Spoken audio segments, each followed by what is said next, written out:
So tignan nyo naman, napakaganda niyang tignan sa personal.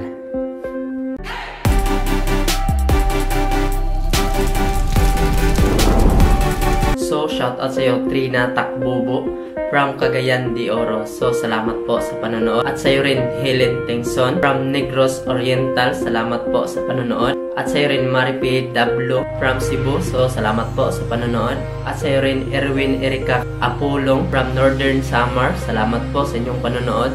So yung iba guys ay dito ulit sa screen. So kung gusto mo rin ma-shoutout guys is mag-comment ka lang dyan sa baba na pa-shoutout Ransky para sa ating next video ay masya-shoutout kita. So yung ating ituturo ngayon na design guys ay napakagandang design. Parang simple lang siya tignan pero sa personal ay napakaganda niyang tignan. So wag na nating patagalin guys. So mag-review muna tayo bago natin simulan yung ating tutorial. Ito na yung table na gagamitin natin guys. So yung haba ng ating table guys is 1 1/2 meters po yan. Yung ginagamit naman natin na tela guys ay ito. So ito yung pang table skirting natin. So may nagtanong guys kung doble ba yung ginagamit natin. So parang doble na siya guys kasi pag bibili ka is parang nakatupi na siya. Ayan, so parang dalawa na siya tignan pero nakatupi lang to guys. So parang dalawa na siya tignan. Ayan, so pag bibili ka ganyan yung itsura niya. So per meter yung bilihan nito. So 33 per meters yung bilhin natin dito. So dito naman guys sa thumbtacks natin or pin. Ito yung ginagamit natin. Ayan, so Swan yung brand niya.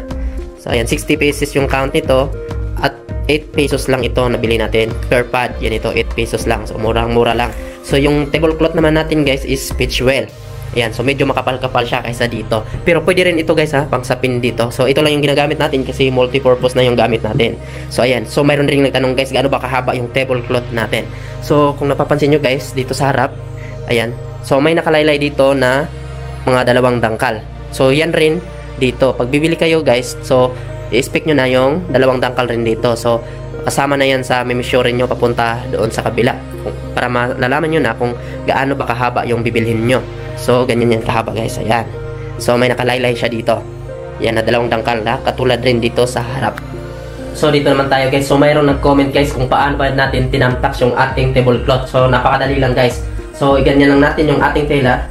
Ayan, pag ganyan guys, papunta dyan. Tapos, tutusukin natin ng thumbtacks. Ayan, pag ganyan. Ayan, pag ganyan lang siya guys. Tapos, tutupiin natin papunta dito sa ilalim.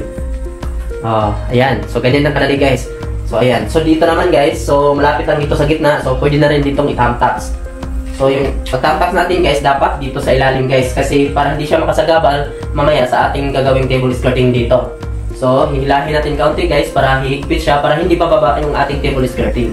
So, ating hilahin kaunti tapos ipin natin dito sa ilalim. So, ayan. So, dito rin sa kabila, pareho lang rin dito. Doon naman sa kabila guys is pareho lang rin dito. So, paano naman guys kung plastic yung table natin? So, ano ba yung gagawin natin para hindi gagalaw yung ating tablecloth? So, napakadali lang guys. So, itali lang natin siya dito. Or kaya packaging tape, pwede na rin i-tape mo lang pa ganyan dito sa may paa niya. So yung ginawa ko rin guys ay nagputol ako ng mahigit na 1 dangkal na alambre at yun na rin yung pinagtali ko sa ilalim ng table. So hindi na siya gagalaw. So mayroon ring iba guys ay tinatamtakan talaga yung table nila, yung plastic. So hindi natin i-recommenda yun. Kaya baka masira yung table natin or magasgasan, baka pagalitan pa tayo ng may-ari. Okay lang guys kung sa inyo naman yung table. So kayo nang bahala. So yung unang gagawin natin guys ay lalagyan muna natin ng takip dito pero dito tayo sa harap magpi-pleats mamaya. So ayan, napin na natin. Ayan, dyan. Pinin natin dyan. At dito. So dito na tayo magpi-pleats. So dito na tayo guys. So ano ba yung gagawin natin? So dito guys, sa may kanto niya is gagawa tayo ng 3 pleats na 33 inches. So paano ba gawin yon? So napakadali lang guys. So iganyan lang natin yung ating roller. So ayan, 3 inches papunta dito. At yung tela natin, so nakapin na yan dyan. So gaganyan lang natin. Ayan. So, ganyan lang natin. So, yung katapat ng 3 inches is dudukutin natin. Ayan. So, pabalik at ipin natin. So, magkatabi yung mga pins natin dito. So, ayan. So, yung pagpin guys ay tutusukin natin siya. Tapos, ibalik yung dulo niya at balik pa loob kasi open pins lang ito. So, makikita ito pag hindi nakatago yung dulo ng ano natin, pin natin. So, pangit tignan. So, isa pa. So, ganyan lang natin guys, oh. Katapat ng 3 inches, dudukutin lang natin, pabalik.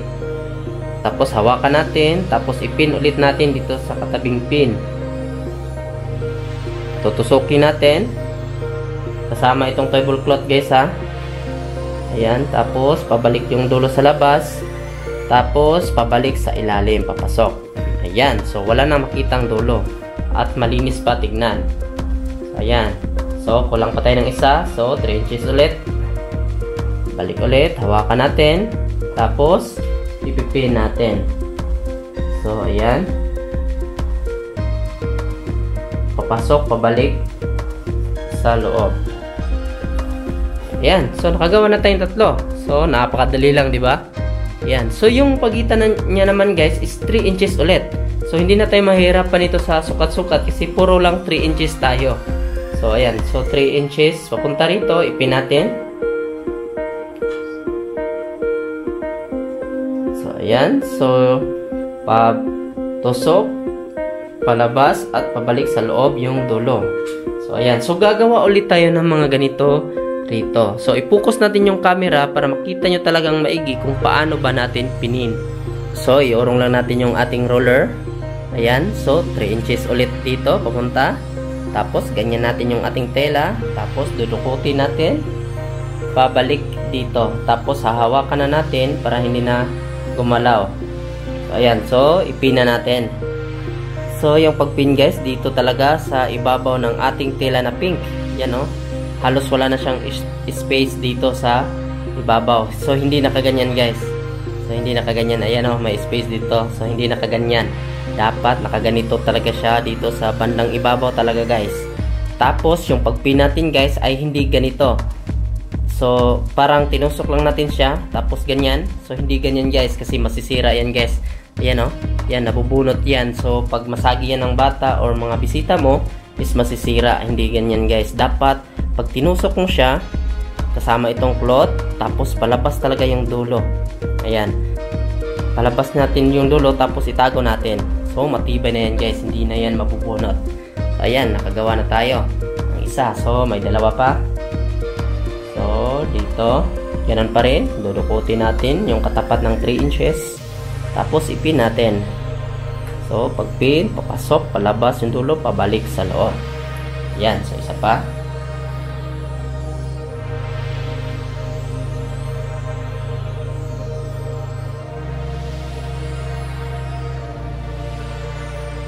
So, ayun. Yan lang. Ganyan lang kadali guys. So, ulit dito guys. 3 inches ulit. At gagawa ulit tayo ng ganito. So, sunod-sunod na ito guys. So, ipapas-forward na lang natin para madali tayong matapos.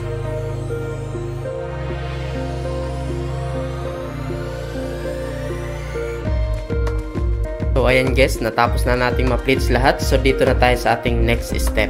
So, dito na tayo sa ating next step guys. So, ano ba yung gagawin natin? So, napakadali lang guys. So, itong ginawa nating pleats, ito.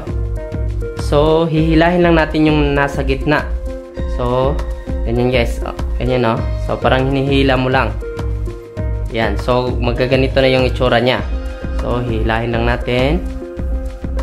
Ayan. So, ito. So, ayan. Napakadali lang guys. So, ganyan na yung itsura niya. Ayan, no? So, dito naman sa kabila. So, hihilahin lang natin. So, ayan guys. Natapos na nating magawa lahat. Ayan, no? Napakaganda niya na. So, dito na tayo sa ating last part guys. Para lilitaw na talaga yung ating ginawang design. So, dito na tayo sa ating next step guys. So, dito guys, dito sa gitna ay ipipin natin sila. So, dito aayusin natin yung tatlong ginawang pleats natin. So, ganyan. So, isasama natin silang tatlo. So, iba rin itong tatlo dito. So, ayan. Tapos, ipin natin siya. So, ayan. So, aayusin lang natin. Ayan. Pag nakaayos na yan, ay pwede na yang ipin. Ipin natin.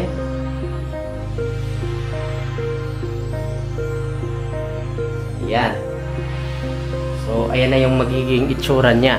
So, dito naman sa kabila. So, ayusin lang natin para maganda tignan. Ayan. So, dapat makapantay silang dalawa. Itong pin natin para maganda tignan yung kalalabasan ng ating design. So, yung pagpin guys ay tutusukin natin silang tatlo. Ayan. Tapos, ibalik natin yung dulo. Tapos, ibalik sa loob. Yan, papasok sa loob na. So, ayan na yung itsura niya. So, ayan. So, ipupokus natin yung camera guys kung paano natin pinin dito para makita yung maigi. So, ayan. Aayusin natin yung tatlong ginawang plates natin. Ayan. Tapos, papantay natin sila dito sa kabila. Ayan, pantay na. So, yung pagpin guys, ay tutusukin natin silang tatlo. Ayan. So, ayan. Dapat nakatusok silang tatlo. Tapos, pag nakalabas na yung dulo, ay ibalik natin. Ayan. Dapat nakalabas itong dulo dito. Ayan. Labas na. Tapos, ipasok natin sa ilalim yung dulo para wala makita ang mga dulo, para hindi nakakatakot tingnan. So, ayan. O, diba? Napakaganda niya na. Dito naman sa kabila. So, ipapass forward na lang natin para madali tayong matapos.